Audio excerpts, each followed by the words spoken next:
लोकसंख्या वाढली की 10 वर्षानंतर शहराचा डीपी प्लॅनही बदलतो. मग शिक्षणाचा प्लॅन सुद्धा काळानुरूप बदलायला हवा असं मत शिक्षण मंत्री विनोद तावडे यांनी व्यक्त केलंय. पुण्यातल्या SSPMS या संस्थेच्या कार्यक्रमात ते बोलत होते. परीक्षेत एका प्रश्नाला अनेक उत्तर देण्याची पद्धत योग्य आहे असं मतही त्यांनी मांडलंय.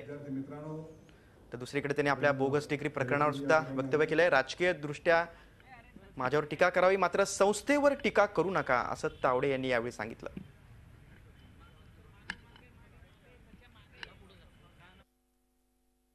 जगामध्ये मातृभाषेतून शिक्षण दिलं तर ज्ञान मिळतं.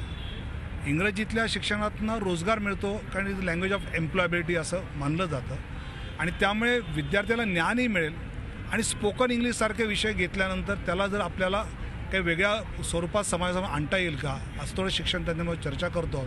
पण शैक्षणिक गुणवत्ता वाढवली तर मराठी शाळा आपण नक्की टिकू शकतो आणि सरकारचा तो आग्रहाचा विषय आहे.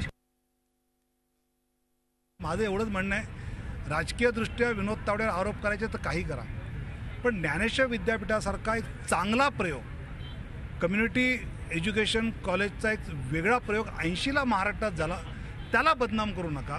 राजकारण तर चालतं, 2 आरोप तुम्ही कराल, 2 आरोप मी करेन, पण अतिशय आयुष्य खपून ज्यांनी हा प्रयोग केला आणि अनेक हजार मुलं आपल्या पायावर उभी केली, त्या प्रयोगाला नावं ठेवणं हे पुरोगामी महाराष्ट्राला शोभत नाही. झी 24 तास रहा एक पाऊल पुढे.